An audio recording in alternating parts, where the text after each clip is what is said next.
Programa ADV Jus. Apoio. Compliance e Perícias Contábeis. Cálculo Civil e Trabalhista. Olá amigos, ADV Jus TV no ar, chegando com aquele programa feito com carinho, profissionalismo, afinal você merece. Inicialmente já peço que, por favor, se você não é inscrito em nosso canal do YouTube, que o faça, ok? O nosso endereço é youtube.com/advjusnet.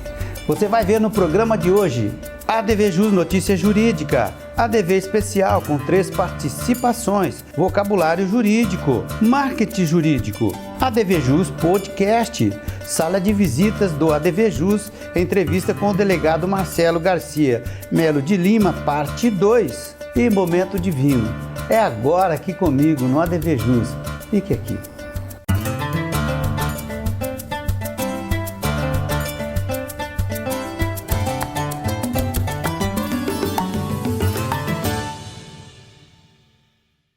Legal demais, iniciando o nosso programa com uma notícia aí de cunho jurídico, né? Olha só, a empresa de tecnologia deve fornecer dados envolvidos em golpe por rede social. Está tão comum, né? Uma empresa de tecnologia que atua na área de rede social deve fornecer dados cadastrais por força de uma decisão judicial, as informações pessoais também, dados e conexão, inclusive o número de IP, além do número do telefone, que foi envolvido aí num golpe efetivado por aplicativo de troca de mensagens. De acordo com os autos, né, a autora que foi vítima desse golpe ingressou com um processo pedido de produção autônoma de prova. A empresa alegou na sua defesa que não poderia fornecer as informações, pois não possui a ingerência sobre o aplicativo, né? Até parece. Mas para o juiz de primeira instância, o doutor Frederico dos Santos Messias, não teve conversa não. Ele condenou a requerida, né, a responder ali solidariamente pela ferramenta e fixou uma multa diária de R$5.000 até o limite de 50 mil em caso de descumprimento. A decisão ainda cabe recurso, mas realmente trouxe aí justiça social. Fonte, Tribunal de Justiça aqui do Estado de São Paulo. Agora, ADV Especial. Nós vamos falar para você de direito notarial e registral com o Wendel Salomão. Confira. Olá meus amigos do ADV Jus. Hoje vou falar com vocês sobre a revogação da doação por ingratidão, que ela não precisa ser fundamentada, mas ela deve ser judicial. A doação é, em princípio, um contrato que não pode ser revogado ao arbítrio do doador. Pelo contrato de doação, uma pessoa, por liberalidade, transfere do seu patrimônio bens ou vantagens para o patrimônio de outrem. Artigo 538 do Código Civil. Além da movimentação patrimonial, para o aperfeiçoamento do contrato é necessário que as partes acordem entre si que a transferência será feita de forma gratuita, sem que o donatário se obrigue a uma contraprestação. A doação só pode ser desfeita em situações excepcionais. A Codificação Brasileira prevê expressamente 2 hipóteses no artigo 555, quais sejam os casos de ingratidão do donatário ou inexecução do encargo. Artigo 557 elenca algumas hipóteses de ingratidão, como atentado contra a vida ou cometer um homicídio contra o doador, ofensa física, injúria ou calúnia, ou recusar fornecer alimentos ao doador necessitado. A revogação pode ocorrer quando o ofendido for cônjuge, companheiro, ascendente, descendente ou irmão do doador. Artigo 558 do Código Civil. O direito de revogar a doação é direito potestativo e personalíssimo, que só pode ser exercido pelo próprio doador, sendo permitido a seus herdeiros apenas continuar a demanda revocatória já instaurado no artigo 560 do Código Civil, salvo em caso de homicídio doloso do doador, quando a ação caberá evidentemente aos herdeiros, que está ali no 561 do Código Civil. O direito de revogação por ingratidão deve ser exercido por meio de ação revogatória a ser movida no prazo decadencial de 1 ano, nos termos do 559 do Código Civil. A doutrina discute ainda o 557 como um rol taxativo de formas de ingratidão ou se outras situações igualmente graves poderiam justificar. Dessa forma, faz-se necessário uma valoração ampla das circunstâncias do caso concreto, inclusive do comportamento do doador, para saber se o donatário faltou com a gratidão que a moral social normalmente espera que seja devida ao doador. A revogação deve ser feita por meio de declaração dirigida ao donatário e ao doador, assinado por ambos em comum acordo extrajudicialmente, não havendo consenso somente judicial. Para essas dúvidas e muito mais, me procure que eu te ajudo, Wendel Salomão. Um abraço. Legal demais, muito obrigado, Wendel. Meus amigos, olha só, é uma questão que inclusive exibimos para você no programa anterior, mas atendendo aí a pedidos, né, trouxemos novamente para você. Quais são as três acepções do direito? Eu confesso que fiquei meio em dúvida, tá? A resposta no intervalo, fique aqui conosco. Meus amigos, colegas, advogados, né, que aí estão aí na militância, é muito importante esse recado que eu dou aqui, ó, marketing jurídico, tá? Faça o seu marketing jurídico. Se você quiser fazer um trechinho, um pouquinho do marketing jurídico, com imagem, inclusive a gente costuma dizer aqui assim, imagem e conteúdo, o ADV Especial faz isso para você, mas não é suficiente. O marketing jurídico ele é infinito, temos aí obras e mais obras a respeito desse tema tão importante. Faça o seu marketing jurídico. Se você quiser somente uma gestão de redes sociais ou desenvolver websites, né? Inclusive criação de anúncios de campanha de Google, né, e Face Ads, entre em contato aqui com a Top, que é a detentora do ADV Jus. Facinho aí os canais de comunicação, estamos te esperando. Mais um ADV especial, agora Direito Médico e da Saúde, com a competência da doutora Cristiane Batista Dias. Confira. É um prazer estar novamente no ADV Jus e hoje falaremos um pouco sobre as novas regras de publicidade e propaganda médica. A nova resolução do Conselho Federal de Medicina 2336 de 2023 foi publicada em 13 de setembro de 2023 e ela entrará em vigor em março de 2024, ou seja, 180 dias após a data da sua publicação. A nova norma se adequa ao mundo atual, às relações entre médicos, hospitais com seus pacientes. Ela atende aos anseios em um mundo digital. Os profissionais passarão a ter liberdade de anúncios, mas com responsabilidade e ética. Em linhas gerais, a nova norma possibilita que o médico faça a divulgação de seu trabalho em redes sociais em caráter educativo, sem sensacionalismo. Utilize imagem dos seus pacientes ou de banco de fotos, seguindo as obrigações previstas na norma. Dentre algumas previsões, tanto para a publicidade como a propaganda médica deverão conter dados de identificação do profissional médico, como nome, o número do registro no CRM, onde esteja exercendo a medicina, acompanhada sempre da palavra médico. Também há de se especificar, mencionar a especialidade ou a área de atuação, quando registradas no CRM, seguida pelo número de registro da sua qualificação de especialista, o RQE, quando for o caso. Isso em todos os materiais de publicidade e propaganda, dentre eles as redes sociais, blogs, sites. Essas informações devem sempre estar dispostas na página principal do perfil da pessoa física ou jurídica. Como a norma ainda não entrou em vigor, é tempo de todos os profissionais médicos fazerem as adequações necessárias. Foi um prazer estar mais uma vez no ADV Jus e até o nosso próximo encontro para falarmos mais sobre direito médico e da saúde.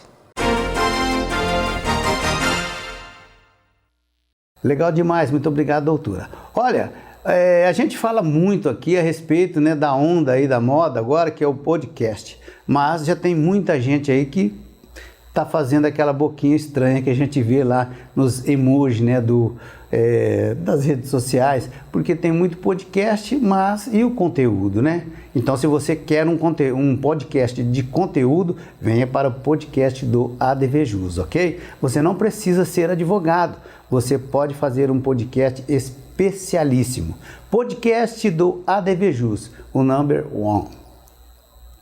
Sequência do nosso programa, agora é o momento daquele intervalinho aqui em nosso programa, mas vamos voltar já já na sequência. Conto com a sua audiência.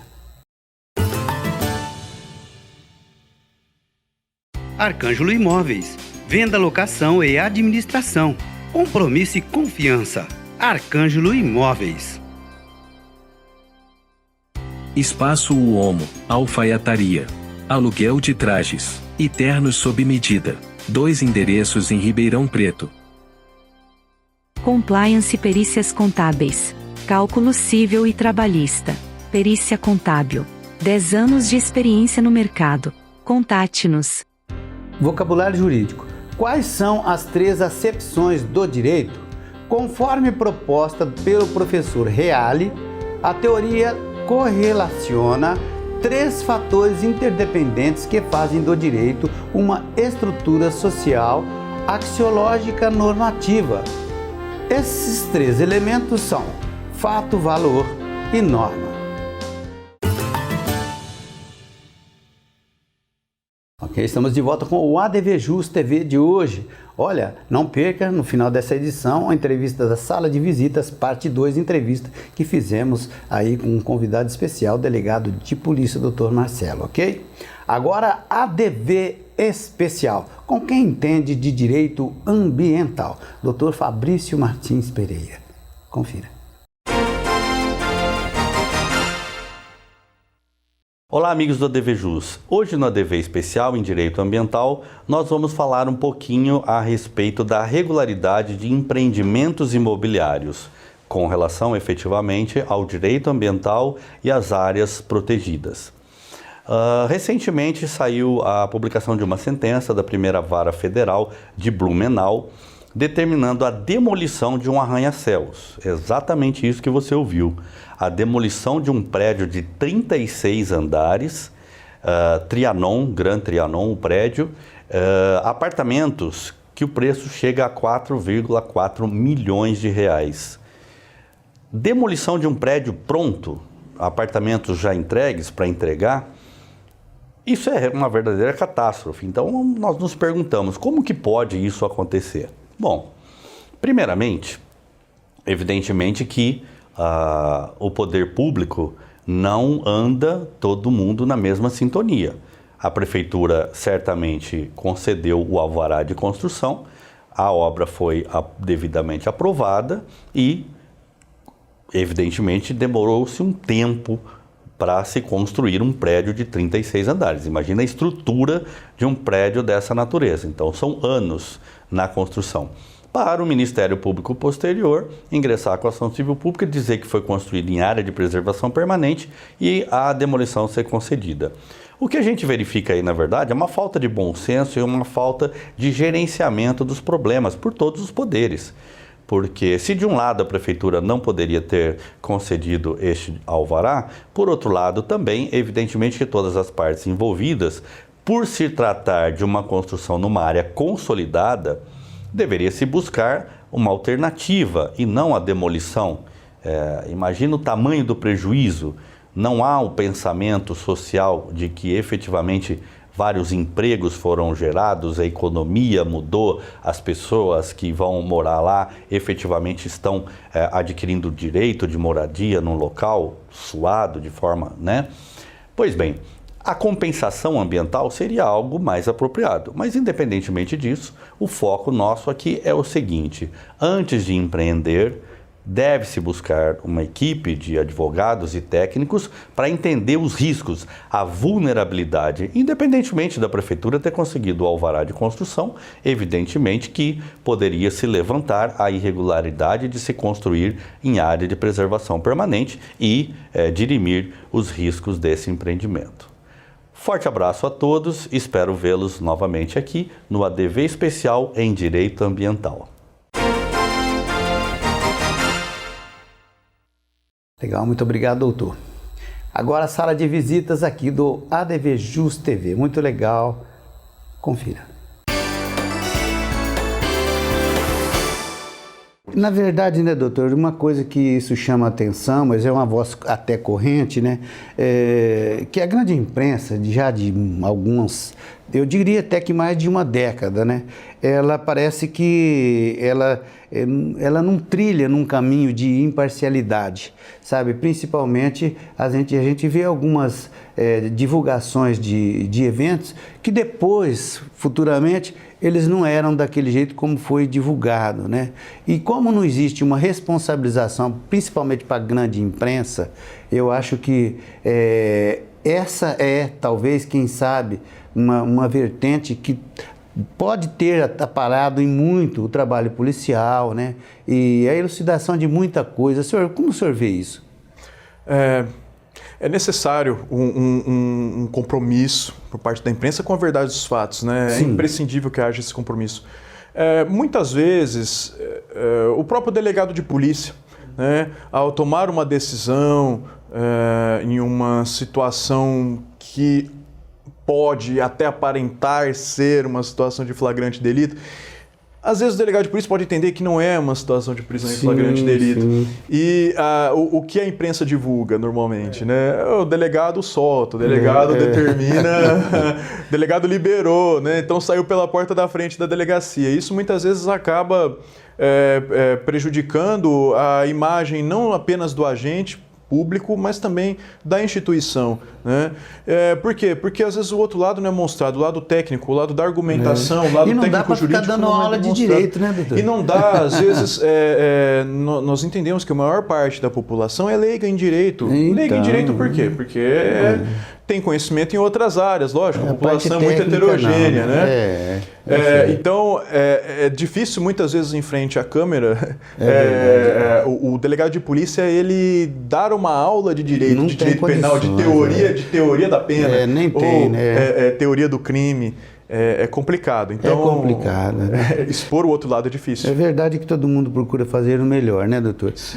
Agora, o senhor acha que, assim, como existe aí, por exemplo, fazer uma analogia, né, um jogo de xadrez, existe um checkmate, né? O senhor acredita que seria aí, no caso da atividade do delegado de polícia, o checkmate seria aí a lavratura de um auto de prisão em flagrante? A lavratura do auto de prisão em flagrante, um pedido de prisão preventiva, temporária, eu acho que são pontos importantíssimos. E eu percebo, eu falo do exemplo de Monte Alto, né, que é a cidade onde eu atuo, né, eu sinto bem a diferença que faz, né, em um pedido de prisão, no cumprimento de um mandado de prisão, em uma cidade menor, uma cidade como Monte Alto, uma outra cidade da região. Eu sinto que tem um impacto maior. Aqui em Ribeirão Preto é diferente, porque a cidade é bem grande. A cidade é bem grande. Mas em cidades menores é perceptível o impacto, né, que um pedido de prisão, o cumprimento de um mandado de prisão exerce sobre a rotina da população. Sim, né? Às vezes um indivíduo que vem todos os dias rotineiramente praticando furtos para a cidade, furtos em comércio ou em residências, esse indivíduo é retirado de circulação por meio do cumprimento de mandado de prisão e os furtos cessam ou diminuem bruscamente. Então a diferença às vezes é nítida. É muito importante, né? Doutor, agora uma questão técnica, né? No seu ponto de vista, o que não deve acontecer, por exemplo, dentro da lavratura, né? Na hora que vai ser lavrado o flagrante, o que não deve acontecer que pode futuramente provocar vícios, né, naquela lavratura e que, evidentemente, como o senhor já falou um pouquinho antes, né, aqueles vícios vão trazer problemas futuros, como eu gostaria que o senhor falasse a respeito disso. Sim. Na prisão, e isso tem um momento anterior da prisão em flagrante, né, que é a captura. Sim. Né, a captura. Desde o momento da captura até a decretação da prisão em flagrante de delito, há uma série de cuidados que deve se tomar. Então, por exemplo, se o indivíduo ele possui consigo um aparelho celular, esse aparelho celular não vai poder ser manuseado naquele instante. Sim. Para manuseá-lo, eu preciso da autorização da autoridade judiciária. Então, o juiz é que precisa me autorizar. Caso contrário, se for constatada alguma prova de crime, de tráfico, por exemplo, nesse aparelho celular, alguma conversa que indique comércio de drogas nesse celular, essa prova será nula. Afinal, esse celular foi vistoriado antes mesmo da autorização judiciária, né? Então é necessária essa autorização. E alguns outros cuidados que se precisa ter. Se esse preso, se esse capturado possui um advogado, esse advogado tem que estar presente no interrogatório, acompanhando todas as ações, tem que ser garantido o direito ao silêncio, né? Então, sempre comunicá-lo sobre o direito que ele possui de se manter em silêncio, de se manifestar apenas em juízo. Então, há uma série de direitos aí que devem ser seguidos. Parcimônia e obediência legal, né, doutor? Com certeza. Constituição Federal, Código de Processo Penal. É isso mesmo. Doutor, já de muito tempo a gente observou, né, que nas comarcas menores, nas cidades menores, como é o caso seu lá, o próprio delegado de polícia, ele também fazia o papel do delegado de trânsito. E como é o seu caso? Existia uma vinculação entre a Polícia Civil e o Detran até alguns anos atrás. Né? Inclusive, até poucos anos atrás, existia uma unidade da Ciretran dentro da Delegacia de Polícia de Monte Alto, como em várias outras cidades na nossa região. No entanto, houve uma separação recente, né, de poucos anos para cá, houve uma separação e atualmente o órgão de trânsito ele ocupa uma outra unidade em outro espaço e a Delegacia de Polícia só cuida mesmo de polícia judiciária. E o responsável é um delegado ou não? Não, atualmente não. Atualmente não. Até alguns anos atrás era um delegado de polícia responsável pela Ciretran. Atualmente não é mais essa configuração. Doutor, posso falar com tranquilidade, é um abacaxi a menos, viu? É isso mesmo. Doutor, agora tem muitos estudantes de direito, né, jovens advogados, que às vezes imaginam que só o juiz e o promotor tem que estudar tanto, né, ficar ali por dentro da lei, que é tão dinâmica, né? Mas para o delegado de polícia também não é brincadeira, tem que ter atividade ali, mas tem que separar um espaço para estudo. O delegado de polícia, ele, além do estudo para o concurso público, ele tem de buscar sempre uma atualização. Porque a nossa atividade é muito arriscada. Citei o exemplo da prisão em flagrante delito. Sim. Prisão em flagrante delito é um momento que você precisa pensar na hora o que fazer. Então, não tem como você raciocinar muito.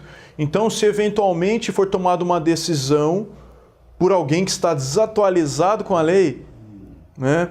Vamos imaginar, por exemplo, atualmente, um crime de lesão corporal praticado contra a criança resulta em prisão em flagrante delito. Se a pessoa que tiver cometido essa lesão corporal contra a criança, né, em um contexto doméstico, por exemplo, for pega em flagrante, esse caso ensejará a prisão em flagrante delito. Né? Até pouco tempo atrás, até antes, por exemplo, da lei Henri Borel, que é uma lei recentíssima do nosso ordenamento jurídico, novíssima. Uma lei recentíssima, até antes dessa lei, não seria feita a prisão em flagrante delito, seria registrada a ocorrência, boletim de ocorrência, com as oitivas de todas as partes, para a apuração por um procedimento que não a prisão em flagrante. Então, olha só o risco que se corre se o profissional não se atualizar. O profissional, o delegado de polícia, não se atualizar com a lei. Ele corre um risco de liberar, muitas vezes, um indivíduo que se encontra numa situação de flagrância. É isso mesmo. Doutor, agora é bem perceptível, né, uma questão assim, que agora eu falo até do ponto de vista de cidadão mesmo, né? É bem perceptível, pelo menos para mim, e muitos colegas que a gente conversa, é bem perceptível o esforço do atual governo aqui do estado de São Paulo, né, do governador principalmente, com relação à segurança pública, né? Esse sentimento também é perceptível dentro da Polícia Civil? É perceptível e há uma esperança também de ventos favoráveis, né, às forças de segurança.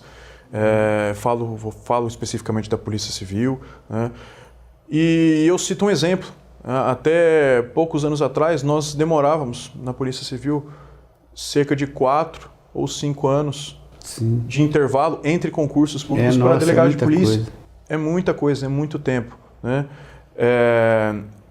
Atualmente, olha que interessante, nós estamos para concluir um concurso para delegado de polícia, né? Já está na sua fase final, encerramento, e já temos um novo concurso anunciado. Que bom, né? Que deve já ocorrer no ano que vem. Esse concurso já está anunciado. Então, muito interessante isso, e isso mostra uma evolução. Se antes nós demorávamos 4 entre 4 e 5 anos é. para a realização de concursos para delegado. Hoje, pelo menos o que tem sido indicado para nós Muito bom, né? é que, né, a cada ano aí nós podemos ter um concurso para delegado de polícia, para escrivão de polícia, investigador. Muito bom. Doutor, qual recado o senhor deixaria aí, né, para a população com relação à seriedade do trabalho policial, né, principalmente lá para a sua cidade mundial? Eu quero dizer para a população que eu tenho pouco tempo de polícia, tenho poucos anos na polícia, são quase 4 anos, pouco menos de 4 anos, né, como empossado, como delegado de polícia. Mas eu percebo que há uma evolução na mentalidade do policial civil. Que bom. Né? Dos delegados de polícia, dos investigadores de polícia, dos escrivães de polícia, de todos aqueles que estão envolvidos, né, com a atividade da polícia judiciária. Tem outros cargos também dentro da polícia civil. Então, eu percebo que há uma diferença de mentalidade, de pensamento.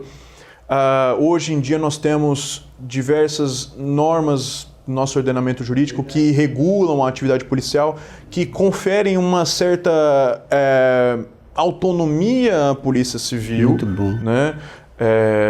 Digo assim, uma certa independência funcional ao cargo de delegado de polícia. Então, eu entendo que atualmente nós estamos mais protegidos até mesmo pelas normas. Que bom. E também uma mudança de mentalidade que decorre muito disso. Tá certo.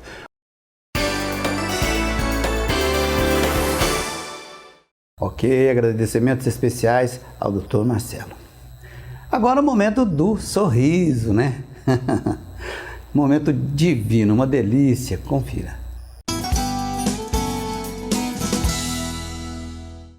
Vinho Carolina Reserva Cabernet Sauvignon. É rubi, é seco, ele apresenta aromas clássicos de cassis e tabaco, encorpado e com taninos presentes. Uva Cabernet Sauvignon. Ele é produzido no Vale Conchagua, no Chile. Na harmonização é ideal para acompanhar carnes assadas. Uma delícia! Experimentem! Tchim, tchim!